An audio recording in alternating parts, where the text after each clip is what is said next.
Good morning, everybody. It's Chris from Serene Education with the 4 major news update for the 4th of September 2013. Good morning, guys.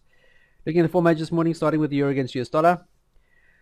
And let's have a look. Let's crack on and have a look and see what's been happening. So what happened yesterday? Not very much. Still falling, however. And mentioned that we would see price moving into the 38.2, which would also constitute to the institution moving average on the daily. And subsequently, we had exactly that. We saw it kissing this bar and then moving higher and closing to the upside. We still have a red arrow, however the blue candles are still in play, and you can see today's candle is showing a red. We've got to wait for the full day, and if this is to be genuine long-term negative sentiment, then we do need to see the weekly fib retracement level here at 38.2 being breached as soon as possible. Then we can start looking to target that monthly fib down here at just above the 1301.70 mark. The indicator box, you can see that the RMO and the moving average, the institution moving average, are complementing each other with a negative signal. The shorter term, a bit of positiveness, and the long term positive, but the intraday, the 30-minute, 1 hour, 4 hour, still not looking all that rosy. Still negative, and the R squared is complementing that. MACD is still very much below, however, not making any lower lows, and the RMO is flat. So predominantly no trade, because price is just at a major support and resistance level, just to actually back that up, as well as the institution. So we do need one or two things. I mean, we either want to see a physical bounce here, and then we could look to potentially target back up towards the highs we've just come from, or we want to see a bearish engulfing candle closed low, which would tell us the sentiment still looking negative, and then we can start looking towards those lows, those monthly lows, and then the ultimate low down here that we saw through most of May and the early parts of July. So at a consolidation area here, we're not looking to trade this one today, primarily because we're sitting at a support and resistance level, and I would need to see a defined, confirmed bounce or break to see any further potential trading opportunities. Sterling against the US dollar. Here again, we've seen price consolidating recently, and we've seen upside, and in doing so, price has over the past couple of days tested the 50% retracement on the weekly, however not actually closed higher. And what it's done is it's actually left us with these little indecisive candles. The sentiment overall is still looking positive to the upside. You can see that the indicator box over here very much still favoring positiveness or true sentiment up. The only thing we don't have in our favor is the fact that the R squared is still red across every single indicator here, or time frame intraday, when everything else over here is still showing blue. So we have the weekly resistance level in place. Therefore, the R squared is not complementing, because it's not yet got the genuine sentiment, and because people are primarily hesitant to take trades to the upside, primarily because of this weekly resistance level. So if it's to be positive, we do need to see a break and close higher. As you can quite clearly see, the past couple of days we've had a swing high. So wait for a confirmed break above the 50% line. We do get that, then we can start targeting the prior highs we've just come from to the upside. US dollar Swiss franc. Here again, also very interesting one. The US dollar has done really well against the Swiss franc recently, building tweezer bottoms here on a support level. Has seen price, the US dollar, rallying against the Swiss franc, and in doing so, it's now testing the institution moving average. Past couple of days being very hesitant in moving higher, but nonetheless moving upside. The last candle we saw was a red one over here, a blue one down the bottom. There we go. There's our last blue candle. The arrow and the candles are now blue. However, the institution moving average is in play, and you can see that the sentiment box over here is predominantly blue. Bit of negativity on our 5 minutes, primarily because we're trading into the support and resistance level high here, but also the institution. The long-term sentiment is still one of negativity, because we have come from higher highs.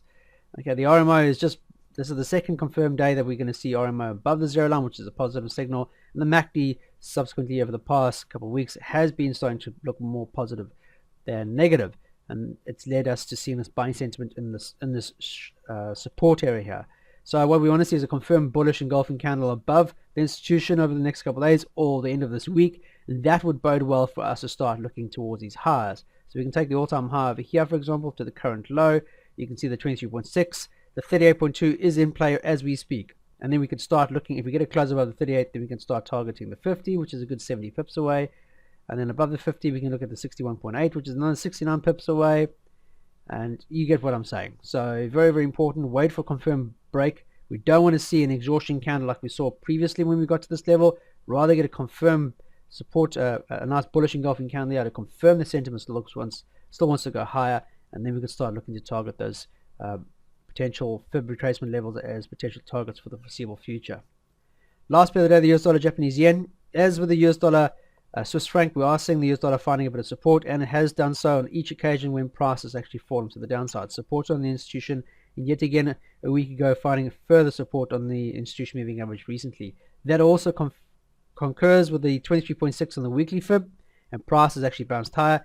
The indicator box is looking very, very favorable for US dollar to gain further strength against the yen, and you can see prices now taken or traded over the past couple of days into the monthly fib at the 50% retracement level here, and in doing so consolidated. Yesterday, indecisive candle. So when you see an indecision candle at a resistance level, i.e. the monthly fib, then you got to wait for a decision candle, and you can see the daily is reattempting those highs. So got to be patient, wait for the confirmed break and close higher than the 50% retracement. Then that would go a long way to suffice that we should be looking for further sentiment to the upside, and by doing so she'll be forming a new swing high on our intermediate, which constitutes that we should be looking for higher highs. So therefore we can start looking to test the upside, and what we can do is take the current high that we saw recently to the current low. You'll notice that the 61.8 is in play right now at the 50% fib retracement. Get above that, then we can start looking at the 78.6 mark as our first target, which is a healthy 165 pips away, and above that we've got another 375 to the ultimate target to the up here, which is the yearly highs that we've seen recently in May of this year. Okay guys, that's it, short and sweet, to the point. News out today. We had the Australian GDP quarter figures that came out as expected on the forecast, which is good. We saw a bit of the Australian dollar actually forming a really decent strong support level, so look to see if we can actually profit to the inside or to the upside for the remainder of this week for Australia against the US dollar. This morning we have Spanish service PMI results.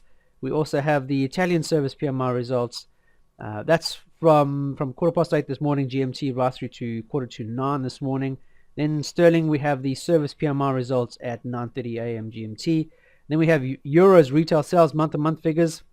And then this afternoon we start the afternoon off with CAD at 1:30 with the trade balance figures, very, very important for CAD, as we also have the trade balance figures for the US dollar. So we have a lot of news out this afternoon. We have the Bank of Canada rate statements, very, very important. We have the overnight rate statement for the Canadian dollar, and we have the beige book announcements for the US market.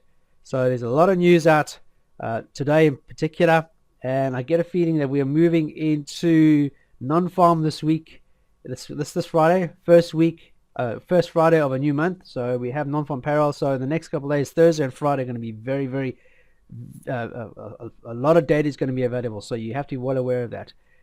We are trading. It's Wednesday today, and if you look at the news, there's a lot of news out. So if you're looking where prices are trading at major support and resistance levels, like you can see that the US dollar is trading at a major support and resistance level here on the US dollar Japanese yen, and then we have a lot of news out this afternoon for trade balance figures and the beige book in particular. That could go well if we're seeing resistance recently. If those trade balance figures comes out far negative for the US dollar, then we could see an actual potential change in market sentiment at a resistance level. So very, very important just to be patient here, rather give today away from the market. If we do get a breakout, that will likely lead into favorable movements for going into Friday, but not for payroll. So very, very important just to be aware of that. If you are using this template on any templates, please back it up with some money management rules, guys. Very, very important. Keep it as simple as possible. Don't try and overcomplicate your trading, because it's complicated as it is. We want to try and keep it as easy as possible. Use the indicators if you have to try and help us out. Don't overcomplicate it even worse. So please keep it as simple as possible. I'm going to leave you with that. Have a fantastic trading day, and I'll catch you tomorrow. Trade serenely.